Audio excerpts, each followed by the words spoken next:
مسلمانوں کے پہلے خلیفہ حضرت سیدنا ابو بکر صدیق رضی اللہ تعالیٰ عنہ کے صاحبزادے جن کا نام محمد بن ابو بکر تھا، یہ راوی ہیں، روایت کا خلاصہ ہے، ایک بار کسی غزوے پر جانا ہوا۔ اس غزوے میں اللہ پاک نے مسلمانوں کو بڑی کامیابی عطا فرمائی، بڑی فتح ملی اور مسلمانوں کو بہت زیادہ مال غنیمت ملا۔ اتنا مال غنیمت ملا کہ اس کا خمس 5واں حصہ 80 اونٹ بنے۔ یہ 5واں حصہ ہم نے سرکار دو عالم صلی اللہ علیہ وسلم کی بارگاہ میں پیش کر دیا۔ تو جو آقا کریم علیہ السلام کی بارگاہ میں پیش کیا وہ 80 اونٹ بنے۔ صحابہ کرام اس غزوے سے واپس آ رہے تھے، رستے کے اندر ایک ایسی جگہ آئی کہ جو بالکل صاف میدان تھا۔ تو محمد بن ابو بکر آپ فرماتے ہیں کہ میرے آقا صلی اللہ علیہ وسلم نے فرمایا کہ اگلا جو ہمارا سفر ہے نہ جانے ایسی جگہ آئے نہ آئے، لہٰذا یہاں پر قیام کیا جائے۔ وہاں پر خیمے لگ گئے، ہر خیمے کے اندر 4-5 افراد کو جگہ دی گئی۔ تو محمد بن ابو بکر آپ فرماتے ہیں کہ میرے خیمے کے اندر 4-5 افراد تھے اور ان میں ایک صحابی موٹے تھے، ان کا وزن زیادہ تھا۔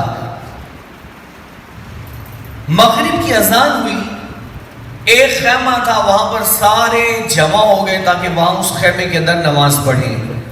میرے آقا صلی اللہ علیہ وسلم نے امامت فرمائی اور سارے صحابہ نے آقا کریم علیہ السلام کے پیچھے نماز مغرب ادا فرمائی۔ نماز مغرب جب پڑھ لی گئی تو یہ جو موٹے صحابی تھے نا، یہ نئے نئے اسلام میں داخل ہوئے تھے، ساتھ ہی غزوہ آ گیا، یہ ہمارے ساتھ آ گئے۔ انہوں نے بھی نماز مغرب ادا کی۔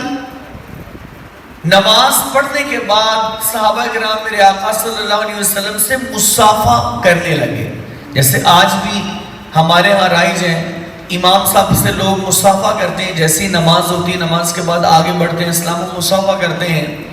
صحابہ کرام آگے بڑھے، میرے آقا علیہ السلام سے مصافحہ کرنے لگے۔ اتنے میں وہ موٹے صحابی وہ بھی آگے بڑھے تاکہ پیارے آقا صلی اللہ علیہ وسلم سے مصافحہ کرنے کی سعادت حاصل کریں۔ نبی پاک صلی اللہ علیہ وسلم کے پاؤں مبارک میں جوتا نہیں تھا اور ان موٹے صحابی کے پاؤں میں لکڑی کا جوتا پہنا ہوا تھا۔ یہ آگے بڑھے، میرے آقا علیہ السلام سے مصافحہ کیا، اور بعضوں کا مصافحہ بڑا جاندار ہوتا ہے۔ انہوں نے مصافحہ کیا، مصافحہ کر کے میرے آقا علیہ السلام کے ہاتھ مبارک کو پکڑا ہوا ہے، اور ساتھ ہی بے خیالی میں بلا قصد ان کا پاؤں نبی پاک علیہ السلام کے پاؤں کے اوپر آ گیا، اور انہوں نے جوتا لکڑی کا پہنا ہوا تھا۔ میرے آقا علیہ السلام کا جسم نازنین بڑا ہی نرم تھا، کافور کی طرح خوشبو آتی تھی، اور روئی سے زیادہ میرے آقا علیہ السلام کا جسم مبارک جو ہے نا یہ نرم و نازک تھا۔ ان کا پاؤں نبی پاک علیہ السلام کے پاؤں کے اوپر آیا، اور ان کو نہیں پتا تھا کہ میرا پاؤں نبی پاک علیہ السلام کے پاؤں کے اوپر ہے۔ نبی پاک علیہ السلام نے جیسے دیکھا کہ یہ تو ہاتھ چھوڑ ہی نہیں رہے، ان کا پاؤں میرے پاؤں کے اوپر ہی ہے۔ اب کریم آقا صلی اللہ علیہ وسلم کے ہاتھ میں چھڑی تھی اور ان کا پیٹ بھی تھوڑا بڑا ہوا تھا۔ میرے آقا علیہ السلام نے وہ چھڑی ان کے نا پیٹ میں لگائی تاکہ ان کو پتہ چل جائے کہ ان کا پاؤں نبی پاک علیہ السلام کے پاؤں کے اوپر ہے۔ جیسے چھڑی جب ہوئی نا، انہوں نے نیچے دیکھا تو اب ان کو پتہ چلا کہ یہ میں نے کیا کر دیا، میرا پاؤں نبی پاک علیہ السلام کے پاؤں کے اوپر آ گیا۔ اب یہ بڑے نا پریشان ہو گئے، رونا شروع کر دیا۔ صحابہ کرام نے ان کو پکڑا، کہا کوئی بات نہیں، ان کو ان کے خیمے میں بھیج دیا۔ محمد بن ابو بکر آپ کہتے ہیں میں نے ان کو لیا اور ہم اپنے خیمے میں چلے گئے۔ کہتے ہیں ساری رات گزر گئی، ان کو نیند نہیں آئی، ایک ہی بات ان کو بے چین اور بے قرار کیے ہوئے ہے کہ یہ میں نے کیا کر دیا، میرا پاؤں نبی پاک علیہ السلام کے پاؤں کے اوپر آ گیا۔ محمد ابو بکر آپ کہتے ہیں کہ یہ مجھے کہنے لگے ہو نہ ہو آج جبریل امین علیہ السلام میرے بارے میں کوئی آیات لے کر آئیں گے، یہ مجھ سے بہت بڑی بے ادبی ہو گئی ہے، لہٰذا آپ اپنے والد صاحب سے سفارش کرنا کہ میرے آقا علیہ السلام مجھے معاف کر دیں، بہت بڑی خطا ہو گئی، بڑی بھول ہو گئی۔ اتنے میں سحری کا وقت ہوا، صحابہ کرام اٹھے تہجد کی نماز کے لیے۔ میرے آقا علیہ السلام نے حضرت بلال حبشی رضی اللہ تعالیٰ عنہ ان کو فرمایا کہ جاؤ اس شخص کو بلا کر لاؤ جس کا پاؤں رات میرے پاؤں کے اوپر آیا تھا۔ بلال حبشی رضی اللہ تعالیٰ عنہ وہاں پر پہنچے اور آواز دی، کون ہے وہ شخص جس کا پاؤں رات نبی پاک علیہ السلام کے پاؤں کے اوپر آیا تھا؟ ان کے کانوں میں جیسے ہی آواز گئی نا، اب انہوں نے ایک دم زوردار چیخ ماری اور رونا شروع کر دیا، اور محمد نے ابو بکر سے کہنے لگے کہ میں نے کہا تھا نا قرآن مجید کی آیات نازل ہوئی ہوں گی، تو ہو نہ ہو نبی پاک علیہ السلام نے پیغام بھیجا ہے، ایسا ہی ہوگا کہ میرے بارے میں کوئی قرآنی آیات جبریل امین علیہ السلام لے کر آئے ہوں گے، مجھ سے بہت بڑی غلطی ہو گئی۔ خیر روتے روتے نبی پاک علیہ السلام کی بارگاہ میں پہنچے، جیسے ہی وہاں پہنچے نا تو میرے آقا علیہ السلام نے ان کا خیر مقدم کیا اور اس بات کا ذکر ہی نہیں کیا کہ تیرا پاؤں میرے پاؤں کے اوپر آیا تھا۔ پھر بلایا کیوں؟ سنو، جس نبی کا کلمہ پڑھتے ہو ان کو امت سے پیار کتنا، ان کا انداز کیا، ان کا اخلاق اور ان کا کردار کتنا اعلیٰ ہے۔ میرے آقا علیہ السلام نے ان کو بلایا اور ان سے ارشاد فرمایا، تجھے پتہ ہے میں نے کیوں بلایا ہے؟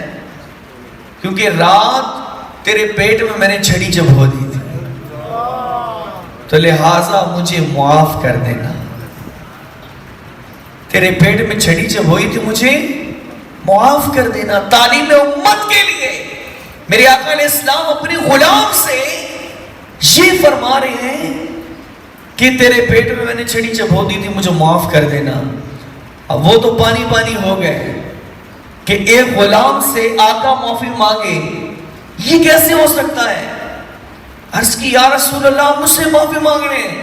میرے آقا علیہ السلام نے فرمایا جو تیری غلطی ہے نا، تو نے جو میرے پاؤں کے اوپر پاؤں دیا ہے یہ بے خیالی اور بے دھیانی میں تھا، اور جو میں نے تیرے پیٹ میں چھڑی جب ہوئی ہے نا یہ تو جان بوجھ کر تھا، تو غلطی تو میری ہوئی۔ اور اگلی بات سنو، میرے آقا علیہ السلام نے فرمایا تجھے پتہ ہے ساری رات مجھے اس وجہ سے نیند نہیں آئی کہ میں نے تیرے پیٹ میں چھڑی چبھو دی تھی۔ آقا کریم علیہ السلام کا انداز، ان کا پاؤں میرے آقا علیہ السلام کے پاؤں کے اوپر آیا، آپ نے پیٹ میں چھڑی چبھوئی، اور چھڑی بھی کیسی مبارک چھڑی، جس کو لگ جائے اس پر تو جہنم کی آگ حرام ہو جائے ہے۔ یہ چھڑی کی شان کیا تھی؟ ایک بار میرے آقا علیہ السلام کی بارگاہ میں صحابہ کرام بیٹھے ہوئے تھے، علم دین سیکھتے رہے، رات دیر گئے تک، اندھیرا بہت تھا۔ جب جانے لگے نا تو دو بڑے پریشان تھے۔ میرے آقا علیہ السلام نے پوچھا کیوں پریشان ہو؟ عرض کی یا رسول اللہ جو ہمارا رستہ ہے نا بڑا اندھیرے والا ہے، تو جب ہم وہاں پہنچیں گے ہمیں کوئی چیز نظر ہی نہیں آئے گی۔ تو میرے آقا علیہ السلام نے چھڑی عطا فرما دی، فرمایا کہ چھڑی لو، جیسی اندھیرے میں جائے گی نا تو یہ خود ہی روشن ہو جائے گی۔ اب انہوں نے چھڑی پکڑی، جیسی اندھیرا آیا تو یہ چھڑی خود بخود روشن ہو گئی۔ اب ایک نے ادھر جانا ہے، دوسرے نے ادھر جانا ہے، چھڑی ایک ہے۔ عقیدہ کیسا تھا؟ انہوں نے ایک اور چھڑی لی، اس چھڑی کے ساتھ لگا دی، وہ بھی روشن ہوگی۔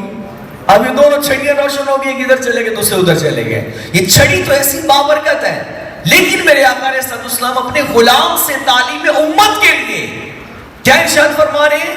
میں نے تیرے پیٹ میں چھڑی چبھو دی تھی، مجھے معاف فرما دینا، مجھے معاف کر دیجئے گا۔ غلام نے عرض کی یا رسول اللہ جیسے آپ راضی ویسے میں راضی۔ عرض کی نہیں، ابھی میں راضی نہیں ہوں۔ عرض کی یا رسول اللہ ارشاد فرمائیں کیسے راضی ہوں گے؟ میرے آقا علیہ السلام نے فرمایا جو مجھے 5واں حصہ مال غنیمت کا ملا ہے 80 اونٹ، وہ تجھے میں تحفے میں دیتا ہوں۔ وہ میرے آقا علیہ السلام نے تحفے میں عطا فرما دیے، غلام نے قبول کیے، اور اب فرمایا کہ اب ہمارا حساب چکتا ہو گیا۔ کیسی تعلیم ہے میرے آقا علیہ السلام کی ہے، اپنے غلام سے معافی مانگ رہے ہیں۔ اب جس معاشرے کے اندر ہم جی رہے ہیں نا، گھر کے اندر ہیں، کام کاج پہ ہیں، دکان پہ ہیں، آپ جہاں بھی ہیں، ہم لوگ انسان ہیں، ایک دوسرے سے غلطیاں ہوتی رہتی ہیں، اور غلطی کی اکثر جو بنیاد ہوتی ہے نا، اس کی تحقیق اور تصدیق کی جائے، اس کے پیچھے غلط فہمی ہوتی ہے۔ تقریباً 95% جو ہمارے آپس میں ناراضگیاں ہوتی ہیں نا، اس کی وجہ کیا ہوتی ہے؟ اس کے پیچھے غلط فہمی ہوتی ہے، اس کا حقیقت سے کوئی تعلق ہی نہیں ہوتا۔ کسی نے اگر بتا دیا، چغل خوروں نے چغلی کر دی، تو یوں چلتے چلتے غلط فہمی کا شکار ہو کر طلاقیں ہوگی، جھگڑے ہو گئے، لڑائیاں ہوگی، دو بھائی آپس میں لڑ پڑے، خاندانوں کی آپس میں پھوٹ ڈلوا دی گئی۔ وجہ کیا؟ کوئی وجہ نہیں، صرف ایک غلط فہمی ہے۔ اس غلط فہمی کی بنیاد پر اچھا خاصا گھر جو امن و سلامتی کے ساتھ چلنا ہوتا ہے، لمحہ بھر کے اندر وہ ایسا فتنے کا شکار ہوتا ہے کہ سارے گھر والوں کا چین اور سکون تباہ ہو برباد ہو جاتا ہے۔ تو چلو غلط فہمی ہوگی، کسی سے غلطی ہو ہی گئی، تو جس نبی کا کلمہ پڑھتے ہو ان کا انداز کیسا تھا ہے؟ اگر انہی کے نقش قدم پر چلتے ہوئے صرف اتنی بات کر لی جائے کہ معاف کر دیں، میری غلطی ہے، مجھے معاف کر دیں۔ اچھا، یہ بعض لوگ تنزیہ انداز میں کہتے ہیں، بھائی چلو ٹھیک ہے یار، معاف کر دیں، بابا معاف کر۔ یہ معافی نہیں، صحیح والی معافی، شرمندگی والی، یار واقعی میری غلطی ہے۔ اور جو اچھے کامیاب لوگ ہوتے ہیں نا، وہ غلطی کی معافی مانگ لیتے ہیں، اور جو دنیا کے ناکام انسان ہوتے ہیں وہ اڑ جاتے ہیں، وہ کہتے ہیں میری غلطی میری ہے ہی نہیں۔ اچھا، آپ جتنے کورس میں آئے ہیں آپ غور کریں، آج تک کہیں پر خاندانوں کا کوئی مسئلہ بن گیا، آپ کے اپنے گھر میں کوئی پرابلم بن گیا، کوئی جھگڑا ہو گیا، کبھی کسی نے کہا یار واقعی اس میں غلطی تو میری ہے؟ بہت کم سنے ہیں۔ بات تو ٹھیک ہے، اس میں غلطی میری ہے، مجھے معافی مانگنی چاہیے۔ شیطان کبھی بھی غلطی تسلیم نہیں کرنے دیتا، ہو بھی تو تسلیم نہیں کرنے دیتا، نہ ہو پھر کیا ہوگا؟ پھر تو بالکل انسان وہ آسمان پر ہوتا ہے، پھر وہ معافی کیوں مانگے؟ جس کی غلطی ہے وہ معافی نہیں مانگتا۔ لیکن میرے آقا علیہ السلام کی شان کیا؟ آپ نے تعلیم امت کے لیے معافی مانگی بھی اور معاف کیا بھی۔